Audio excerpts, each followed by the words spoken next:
Yeah, as I have mentioned, I will try. I want to share this .NET Aspire. It's a new framework by Microsoft for distributed application. Hmm. So what is .NET Aspire? But before going further, are we all familiar with the term cloud native applications? So maybe someone will ask or someone will talk about this cloud native application. So for the sake of others who don't know this yet, so when we talk about cloud natives, we are talking about microservices. We are talking about containers, APIs also. What else? We are um yeah, we sometimes talk about hyperscaler like Azure and AWS. So most of the applications are being built by those hyperscaler are called cloud native applications. So what is .NET Aspire?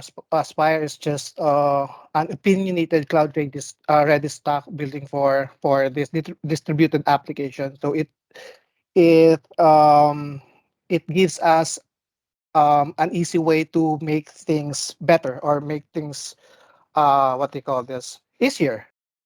How to start working with .NET Aspire? So first of all, you need to install the new version of .NET, which is .NET 8, and you need to install this .NET Aspire workload. Docker Desktop, you also need this for your container images. and and yeah, your IDE, if you want to work with Visual Studio or Visual Studio Code, you can also work with that, or if you want to use other editor, you can also do that, since .NET has this CLI commands where you can take advantages. So how can we install this .NET workload?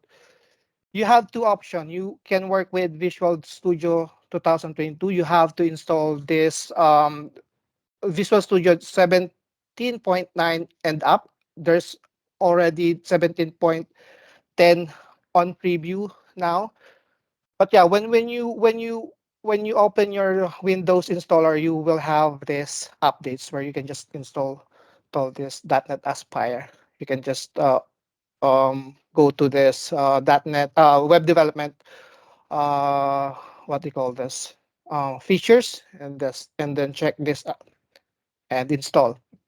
Or you can also work with CLI, .NET as CLI. So you can just run this workload list if you already have .NET Aspire. Sometimes Visual Studio is automatically updating their version, so you can also check that. And if you don't have the Aspire yet, you can install that via this .NET workload install Aspire. And if you already have the Aspire workload, you can make sure that you are currently you are using the latest version by just running this .NET workload update.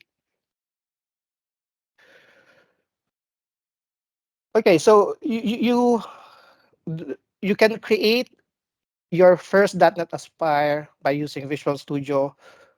If you have installed the latest version of Visual Studio and you have .NET 8 version, you will automatically see these templates. And you can also, of course, work with CLI, which I sometimes prefer to use it. .NET New Aspire Starter or .NET Aspire. This Aspire Starter has API project and web UI project, while this new Aspire template is just an empty template where you will have the two main projects of .NET Aspire. I will show you that later. I will create a project using .NET CLI.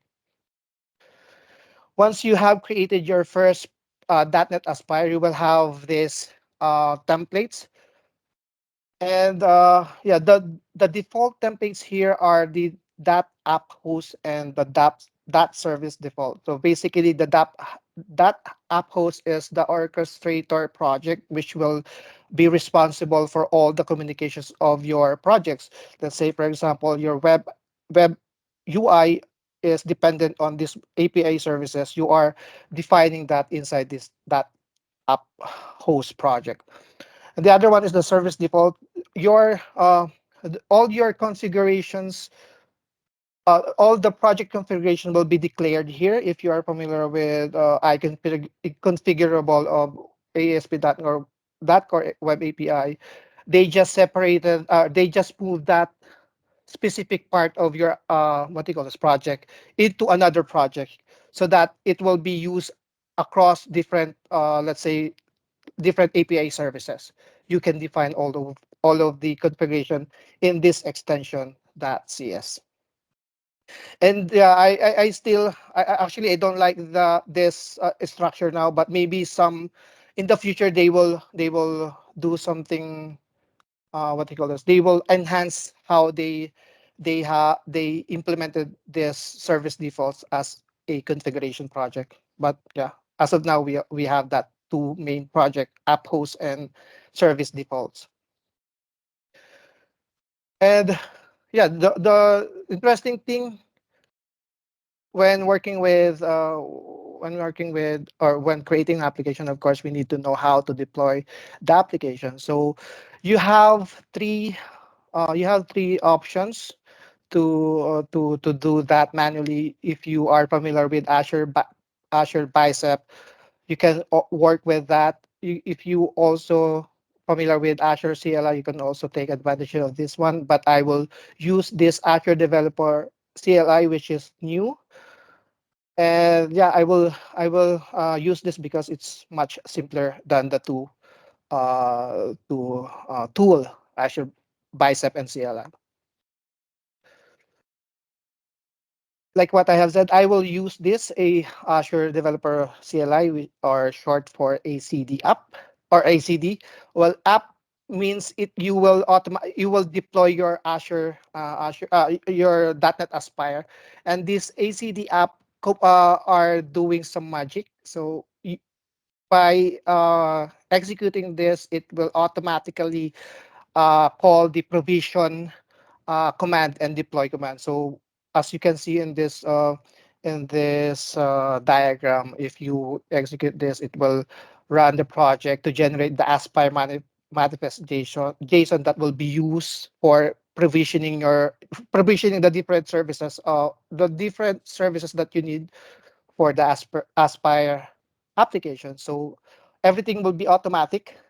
And once you are provisioned for your Azure tenant, the flow for the next the next execution will be the ACD deploy, which will be the actual deployment of the generate or the actual deployment of the build project. Yeah, so common commands for deploying, manually deploying your Azure uh, your .NET Aspire. You will have this ACD init, which will initialize the deployment process of your project. I will show you this later in my demo. So it will generate different Azure files, different YAML files for you to for the project that for the what do you call this, for the project needs to be deployed.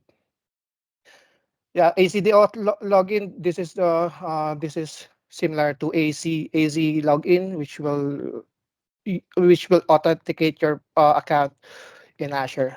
Then ACD app. This AC deploy, if you have changes for specific project, you will use this instead of ACD app. And if you want to deploy or upload a specific project, like in this one, web front end, so meaning it has UI project or web project named web front end. So you can also do that for specific. So you don't need to deploy everything. Okay, so demo. Any question as of now? None? Okay, so that's the demo.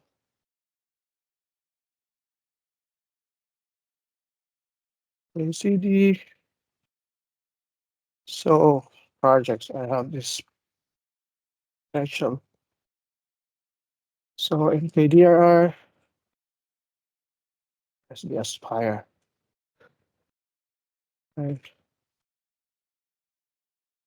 Let's be Aspire. Okay, so the first command that we want, like what I've said, I will use this CLI, .NET CLI, so to make it more faster. .NET new Aspire.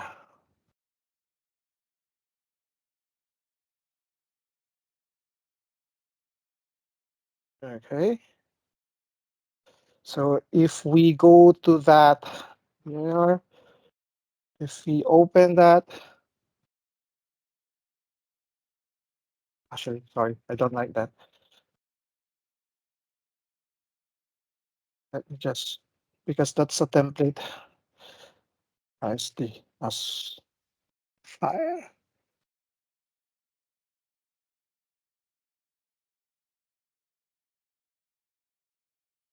Uh,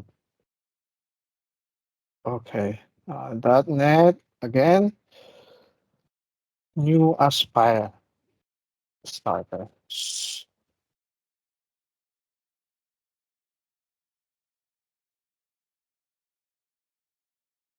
Okay,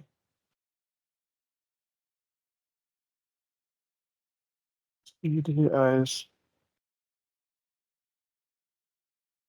Okay, let's open that project.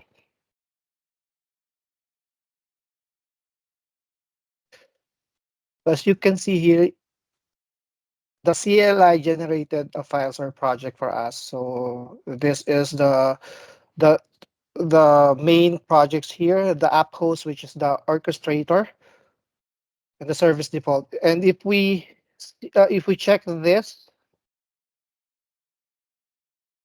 um, this is the only implementation here where it adds this project, which is the API service for backend, and the web front end, which is the web UI, which is dependent on this backend project. Let me just run this real quick before continue. So run .NET run run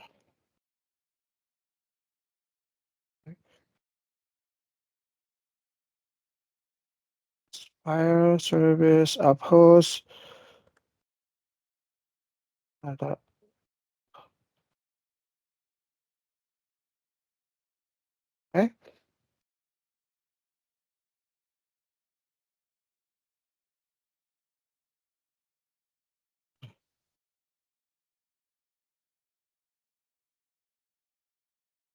Uh, Okay. So then you can open this dashboard. Actually, the main project here is the that this app host project. So in Visual Studio, you need to set this as a startup project so that the dashboard or this, well, let me just open this real quick. This dashboard will be open automatically. As you can see here, this Aspire dashboard is very informative because you can see what project you have, uh, even logs. You can also check what is really happening here and this one. And if we open, let's say, for example, let's open this, which, okay, so this information is coming from the backend service or service API. And if we check the logs, you can see the different information or traffic of the application. So you also have these traces here where it equivalents to application insights. If you are familiar with application insights in Azure or even in AWS, I think there's an equivalent for that one where you can see different information, the traffic as well. You can dig into different logs here also. Um, you can, if you have multiple projects and services, you it will be listed here as well.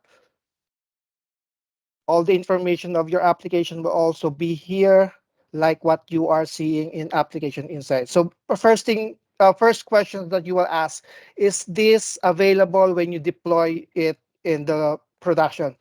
The answer is no. This is just for local because I think this will be expensive if if they they what they call this, if they give you an option to deploy this, because application insight costs money. So I'm not sure how they will make this available in production. But as of the moment, this is very useful when working with local, because you can see all the information that you need, like you are working with production. So as you can see here, there's a lot of what you call, even wait even the environment variables are automatically set for you. Like for this one, this API service has this endpoint URL, which is automatically set for us. If you if you deploy this application, this will also be automatically defined for you. But you can also, of course, you can also change this based on your requirements. And yeah, let's try to add some component. Let's say we want to add caching. So let's say we want to add Redis. So cache equals builder dot add Redis. So as you can see, these are all the components that you can use. I will show you the list of components that you can use automatically, or you can easily use in your application. So in this one, Redis, I will use this Redis as my caching mechanism. So let's try to uh, name that as cache. So how can I use this? Let's just add this with reference, and the name of the variable is cache, and that's it. Let's just rerun this.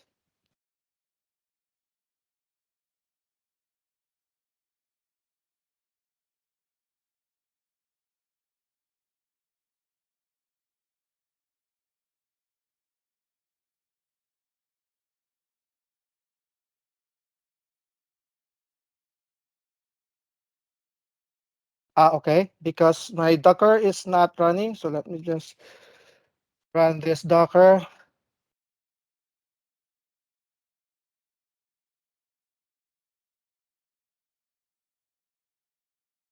Okay, it's starting because Redis needs to run inside a container image. Let's just wait this. Okay, let's run again.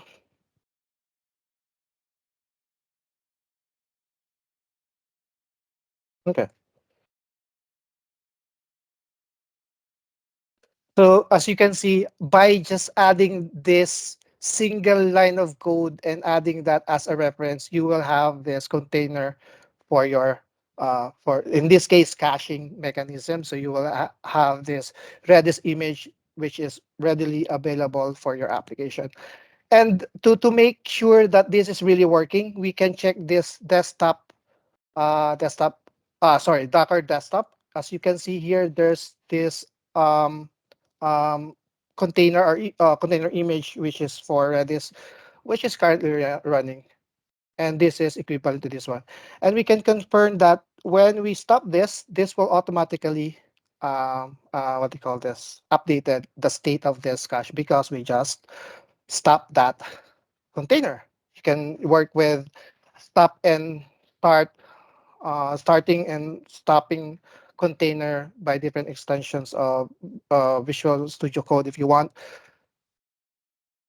So let's just run that again. That's just amazing, right? Um, what else? So, okay, so as you can see here, the naming convention for your project to be read by this orchestrator is something like this. It it seems to me, I'm not really sure yet. I will double check. When you when you have this dot separator, that will automatically generated by underscore, and that is also defined or declared inside your um I think app settings or properties. But yeah, I'm not sure. But the way I see it, that's the naming convention, which will automatically be defined. And this name is this API service name that is being defined. You can change that and use other names. But this API service declaration is important to be used inside your web applications, or sorry, from your front end. You need to use that. Sorry, in the back end. Uh, right. So if you name this different, this API calls will not work because the name that we declare, or that it was automatically declared, is API service. So yeah, it's like a magic. The Aspire engine will do that for you. You just need to make the name the same as what you have inside the orchestrator. Okay.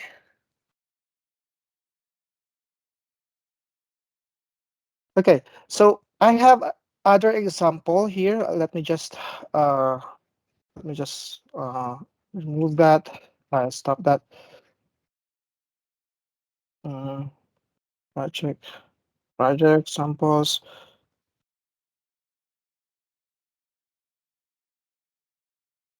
Yeah.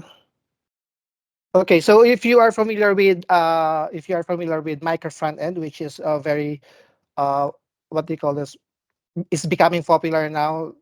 So in micro front end, you can work with different modern front end framework, right?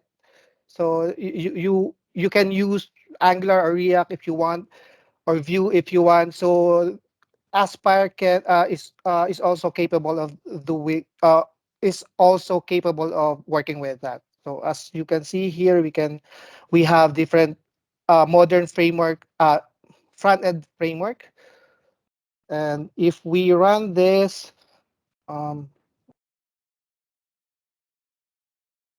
sorry, let's try to run. Let run project. Let me just Aspire. Okay, let's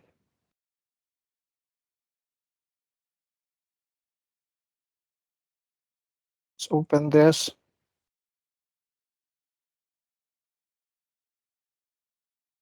Okay, so as you can see here, Aspire is capable of handling different framework or UI framework based on your needs. So if you have different teams who are working with different frameworks, that is also possible. And in this scenario, on this project, it means this React is not is, well, the React project is finished compiling the project, but it is not running. And I think there's an error here, and we can check that. React script. So it means you need to um, install the dependency. So in React npm, so npm I npm React, okay, to install all the dependencies of that project.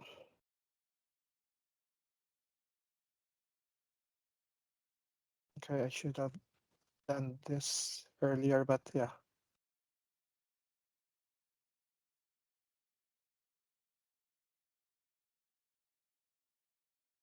Okay, give me a sec.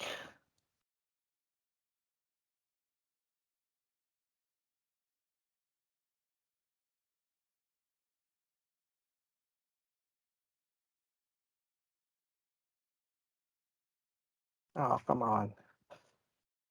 Okay, done.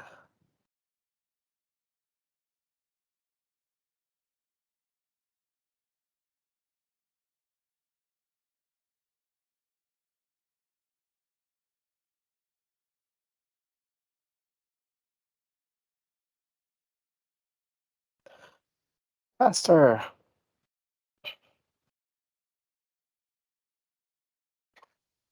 Okay, done. So let's run the project again. And this also a cool thing. So this Aspire is automatically checks if the .NET Aspire is running. If not, it will always reconnect. Just refresh that.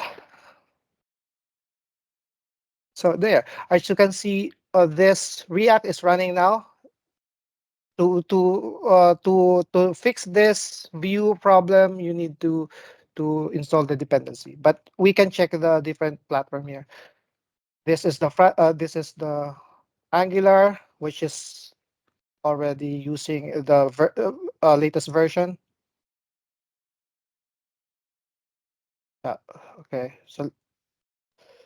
So you have two different UI framework running at the same time. If you want to, it will depends on your requirements, but most of the micro frontends are using this kind of approach. So yeah, and the structure of the code behind for this one is the same as what I have showed you. So I can also open that real quick.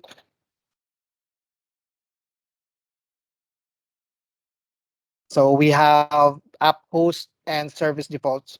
So service default is just for your configuration that can be shared across different projects. And yeah, app host is your orchestrator. And if we open the program CS now, there's this add npm module where it just read the different modern framework project like this.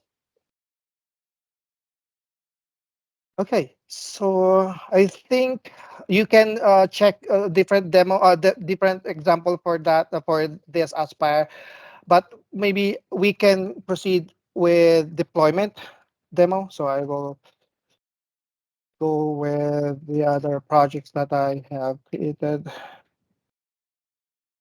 Here we are, so project, maybe IST. Yeah. Okay. So like what I have showed you, the first thing you need to do when you want to deploy this manually from your local, you need the Azure Developer CLI. And most of you, I'm sure, doesn't have this yet. And if you want to install that, you just need to um, execute this winget. Are you familiar with get? Install that, which I will not do it because I already have it. Once you have that, you need to execute this ACD init, which will generate all the files that are needed for your deployment. Let's do that.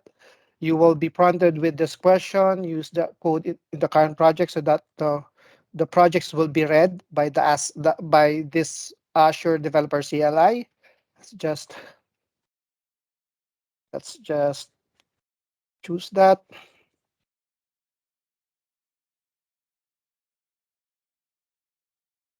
Okay, confirm. So it the ACD automatically saw these two projects that we have. One is the back end and the one is the web front end. We will use this front end. So this the name that you will define here will be the name of the resource group inside your Azure portal. I will show you that also. So let's just run them. Yeah. Okay. Done. So if we go back to the projects that we have before, it generates this one Azure.yaml file and the folder that Azure which has the environment variables that we need for deployment. And we also have these next steps for the detailed steps that you can do after building your applications. If you want to work with CI/CD pipeline, you can there's a steps here where you can just follow. You can just read this. So it's spoon feeding information that you can do. And but what I will just try is this ACD app, which has this ACD provision and deploy. Okay, so once everything is there, we can do the ACD app. ACD app. Okay, I should be this should be asked. Should this should ask me to log into my Azure portal? Oh, I'm already logged in. So that's my subscription for my personal account.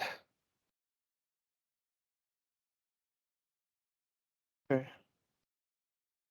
If I'm not logged in yet, I will be redirected to a browser asking me to enter my credentials and some authentication process. Okay,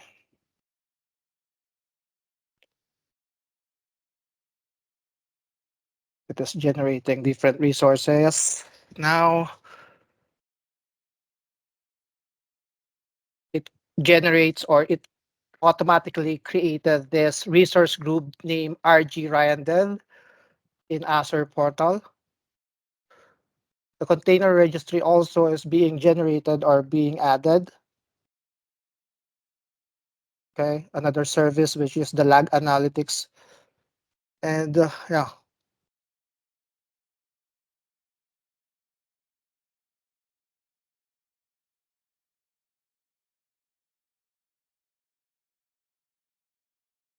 I'm gonna open my Azure tenant while we are waiting for that one. So Azure,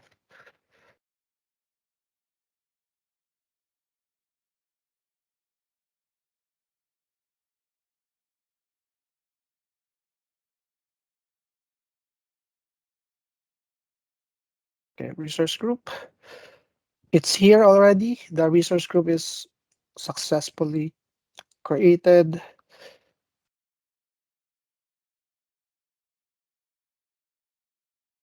It is now creating container apps.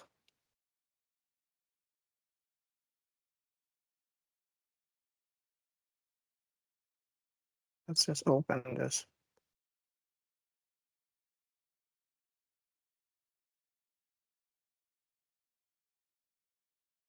The Redis container or image is already created.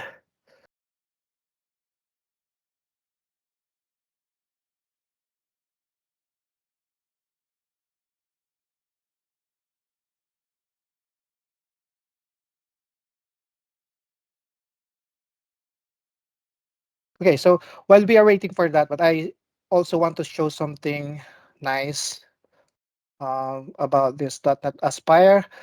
Let's say, for example, you have already you already have an old project which is not .NET Aspire enabled yet. You can also do that easily by take advantages of .NET Aspire engine. Let's say I have this Aspire project. Say here this.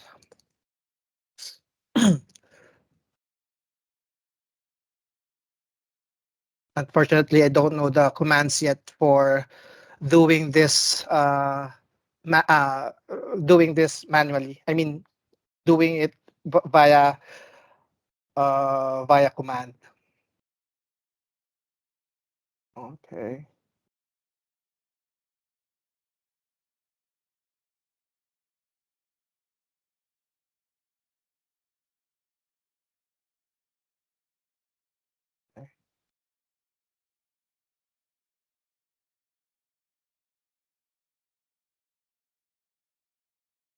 Okay, since I am already using uh, a, a new Visual Studio version, I have when I when I right click this store project, I can just um, add some,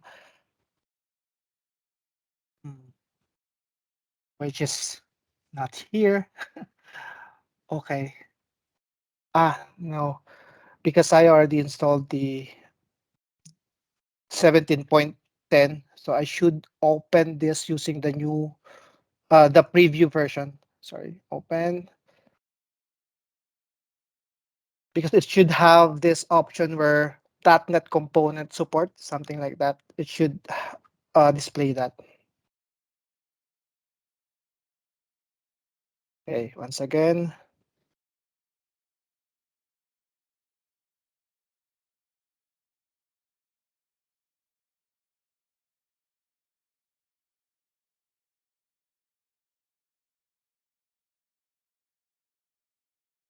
Okay, so in the latest version, you will have this .NET Aspire Orchestrator.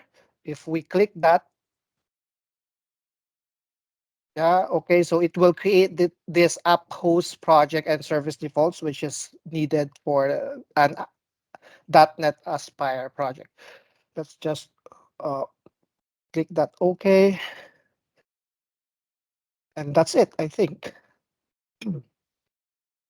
And let's try. It's done, so we can run this now. How can I? Okay, let's just run this. The app host is the startup project. I see error.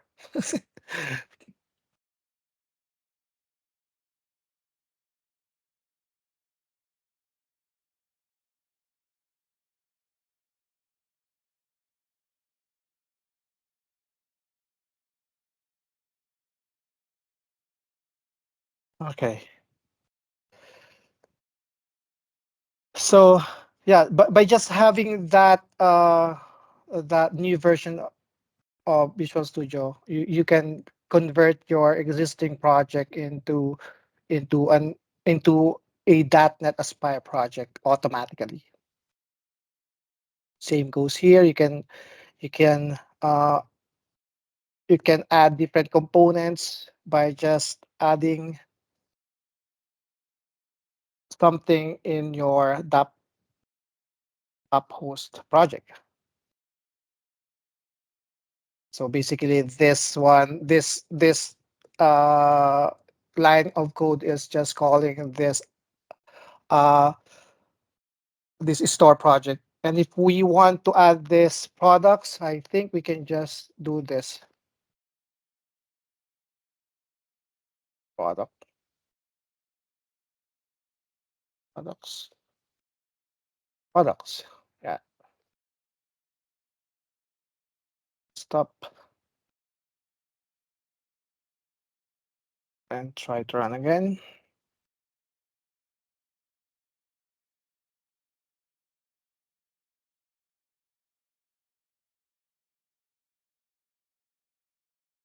It does an error now, but yeah, but basically, I don't have time to debug that. But basically, you can just do that if you want to convert your old projects to a .NET Aspire enabled project.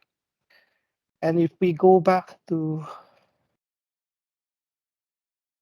our deployment, which unfortunately getting an error, this is because, uh, but yeah, basically, if you manage to deploy your application, you will have another container app here which has the web front end web front end project, and the other one is API service project.